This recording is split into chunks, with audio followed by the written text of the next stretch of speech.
Bapak, Ibu, saudara-saudara yang terkasih dalam Kristus, kita mengakui bahwa dunia mengajarkan yang kurang baik terhadap diri kita, mengajarkan balas dendam,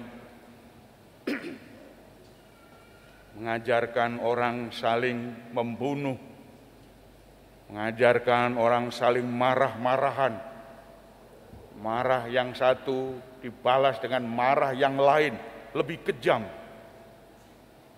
Segala macam cara diusahakan agar orang lain tidak sukses. Yang sukses adalah saya. Bapak, Ibu, saudara-saudara, masih banyak yang kita lihat dalam kenyataan sehari-hari kita. Maka dari itu, Injil hari ini mewartakan hal sangat baik. Kita diingatkan dari Tuhan bahwa sabdanya, hidup keagamaanmu harus lebih benar daripada hidup keagamaan ahli-ahli Taurat dan orang-orang Farisi. Harus lebih benar. Kalau tidak, kita tidak akan masuk kerajaan surga. Inilah yang sebabkan kita miris kalau kita hanya mengikuti dunia, karena dunia tidak ada faedahnya. Contoh tadi dalam Injil hari ini hanya 3 contoh, sebetulnya masih banyak dalam hidup kita. Jangan membunuh. Siapa yang marah itu harus dihukum. Bapak, Ibu, kita memang tidak disarankan untuk perang, untuk maju berperang. Tuhan tidak mengajarkan kita balas dendam. Tuhan tidak mengajarkan kita perang. Hanya berbelas kasih. Berbelas kasihlah satu sama lain. Jangan membunuh.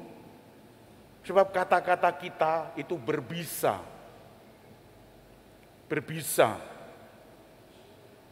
Kadang-kadang kata-kata kita menyebabkan orang lain jatuh. Anak sudah enak-enaknya belajar, bekerja, tetapi masih saja mendapatkan 5 merah. Terus bekerja tapi merah. Orang tua melihat, wah, kamu, bagaimana kamu ini 5 ini. Seterusnya dan dimarahi, dipukul. Bagaimana anak ditempeleng, goblok. Itu kemarahan yang membuat anak traumatis. Sebetulnya harus bijak menyikapi seperti ini. Ya sekarang mungkin bijak. Kita masih tumbuh, anak ini masih berkembang. Namanya anak. Itu hanya butuh bimbingan kita. Jadi lus-lus ya tidak apa-apa anak-anak. Kalau perlu nanti belajar lagi ya, tidak apa-apa. 5. Papa dulu 3 malahan. Tidak apa-apa. Ya, harus semangat. Ya, tidak apa-apa. Ayo belajar lagi. Mana yang kurang? Kalau perlu nanti saya berikan les-lesan. Ayo. Piano juga gitu, klinglung, goblok. Kata-kata kita, goblok. Kamu nurun siapa? Nurun kamu. Nurun bapaknya, nurun ibunya. Bapak, Ibu, saudara, pasti dibegitukan anak-anak. Dan masih contoh-contoh banyak sekali dalam hidup kita. Yang kita kemarahan-marahan kita. Bapak, Ibu harus bijaksana menyikapi semacam ini. Belajar itu dalam proses. Kalau orang tidak pernah berproses, itu tidak belajar. Hanya nilai. Tidak butuh kita nilai. Kita butuh proses ini. Proses yang selalu berujung kepada kesuksesan. Mungkin anak-anak SMP, SMA, ya, SD, SMP, itu nakal, tapi setelah SMA terakhir berproses, dia sadar. Dia perguruan tinggi makin sadar. Maka menikah, ya dia menjadi jempolan. Dia mengingat yang lain, aduh dulu SD saya kok dimarahi, saya SMP kok diginikan. Itulah proses. Ujungnya pasti emas. Kalau kita tidak meraih emas itu, kita akan sirna. Oleh karena itu Bapak Ibu, selama masih kanak-kanak harus berproses seperti kanak-kanak. Biarkan. Tapi dipuk-puk, dilus-lus, nggak apa-apa, ayo maju terus maju. Nggak apa-apa tapi maju, disarankan maju, ayo terus. Difasilitasi apa yang kurang dalam diri anak-anak kita. Bapak Ibu, saudara-saudara harus bijaksana. Yang kedua contoh, berzina. Jangan berzina. Selingkuh itu pekerjaan sehari-hari. Siapa yang tidak melihat? Melihat orang-orang, melihat teman-teman kita sendiri seperti itu. Aduh, kanan kini semua sudah punya bagus, indah, siap tampil, tapi masih digoda, bisa jatuh, selingkuh, berzina. Gagallah perkawinan yang akan datang. Mulai baru lagi, dan seterusnya. Hidup dalam lingkungan seperti ini, lingkungan perjinahan. Maka Bapak Ibu harus bijaksana menyikapi semacam ini. Dan kita tidak akan membiarkan ini. Kita harus puas dengan satu istri, satu suami. Apa adanya. Tidak mencoba gonta-ganti pasangan. Ini kita pelihara, ini pilihan Tuhan. Ini beri Tuhan yang memberi. Maka kita harus setia kepada pilihan kita yang direstui oleh Tuhan ini. Diberkati oleh Tuhan. Tuhan yang memberi, Tuhan yang mengambil. Biarkan Tuhan memberikan. Jelek memang, tapi hatinya baik. Daripada parasnya bukan main, tapi hatinya jahat. Saudara-saudara yang terkasih, kita harus real menghadapi situasi semacam ini. Manusia tidak bisa puas, tidak bisa memuaskan.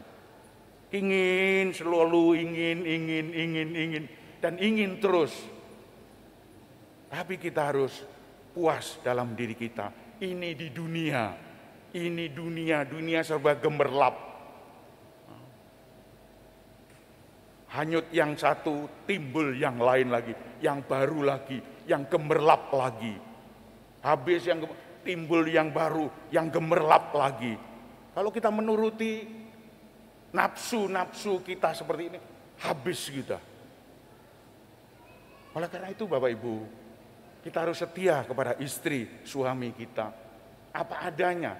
Meskipun dia itu petrot, meskipun dia itu dingklang, meskipun dia itu nyonyor, kita ambil. Pilihan kita sejak awal. Dia sekarang memang nyonyor, dia memang pincang. Tapi dulu-dulunya dia bagus. Itulah. Dulu-dulunya yang bagus, itulah yang kita pilih. Tuhan. Hanya perjalanan proses ini membentuk kita menjadi orang-orang yang tangguh. Membentuk kita justru pada yang suami kita, istri kita, nyonyor. Kita membuat itu tangguh. Tidak apa-apa, itu adalah urusan dia dengan Tuhan. Tapi saya dibina, dididik, diproses untuk menjadi tangguh. Untuk setia kepada suami istri yang seperti ini. Bapak Ibu saudara-saudara terkasih, masih banyak dalam hidup kita diproses seperti itu. Tidak hanya kita juga. Dan yang ketiga, bersumpah palsu. Kalau iya katakan iya, tidak katakan tidak. Tidak saja bersumpah, tabrakan yang salah jelas saya, tapi bertampang, garang. Ayo ngomong apa kon, ayo. Orang yang benar salah lalu mundur, takut. Karena dia kalau marah, waduh, hantem. Terus gak peduli marah apa marah. Menang aku, kalah-kalahan ayo. Tidak perlu bersumpah, sumpah demi Tuhan, insya Allah. Walah, itu hanya action, hanya acting. Dalam kenyataan sehari-hari itu banyak sekali bersumpah palsu seperti itu. Acting, action, sok jago, menang-menangan. Kita dididik untuk ini. Hidup keagamaan kita harus lebih benar daripada orang-orang pada umumnya, orang-orang dunia. Karena dunia tidak mengenal hikmat Allah. Dalam bacaan pertama tadi, hikmat Allah, hikmat kita semua. Dalam bacaan kedua, kalau dunia ini mengenal, pasti tidak menyalibkan Kristus. Kita diberi kemampuan untuk mengenal dunia, mengenal orang-orang itu. Kalau kita mau, kita harus taat setia kepada hukum Tuhan, aturan-aturan yang ada. Aturan-aturan itu sebetulnya sudah ada dalam hati kita sudah ada. Tapi kata terjang saja, kita hantam saja. Jaga diri, jaga image, ayo. Menanga, wania, ayo. Tidak, kita tidak seperti itu. Kalau iya katakan iya. Kalau saya salah, ya saya salah. Mau ganti apa? Paling ya tidak, sudahlah, enggak, terus kamu jalan terus, ya jalan. Tidak usah macam-macam lah. Kita ini sudah hidup hanyalah 70 tahun, 80 kalau kuat. Paling-paling ya dicabut nyawa kita umur-umur 50, setengah abad. Bapak Ibu, kita harus sedia untuk menjalani hukum ini. Perintah Tuhan sangat baik untuk kita semua. Maka kita harus setia kepada Tuhan. Hukum, aturan sudah ada dalam diri kita. Kalau kita mau, kita bisa taat, kita bisa setia. Tidak perlu macam-macam. Hikmat Allah, inilah hikmat Allah yang diberikan kepada diri kita. Kita harus menjalani perintah-perintah ini. Ini adalah rahasia Allah. Memberi kita rahmat, memberi kita anugerah. Ini rahasia. Ini tidak diberikan kepada orang-orang lain. Tidak diberikan kepada orang-orang di sana. Hikmat Allah, rahmat Allah, rahasia Allah. Ini diberikan kepada diri kita. Maka ada istilah tadi, apa yang dilihat oleh mata, apa yang tidak pernah terdengar oleh telinga, apa yang tidak pernah timbul dalam hati manusia. Itulah yang diberikan Tuhan, dianugerahkan Tuhan untuk orang-orang yang mengasihinya. Orang-orang yang mengasihinya diberi anugerah-anugerah ini. Yang tidak pernah timbul, yang tidak pernah terdengar, yang tidak pernah terlihat. Lalu opo, embuh. Rahasia itu embuh. Gak eruh, rahasia. Karena tidak bisa dimengerti oleh manusia. Oleh karena itu Bapak Ibu, saudara-saudara yang terkasih. Mari kita setia kepada Tuhan. Kita mengakui jujur dalam hati kita. Tuhan, saya mohon ampun. Betul itu saya yang melakukan. Saya harus setia kepada suami istri saya setia kepada anak-anak saya setia jujur kepada masyarakat yang saya lukai. Minta ampun Tuhan. Tuhan memberkati kita. Amin.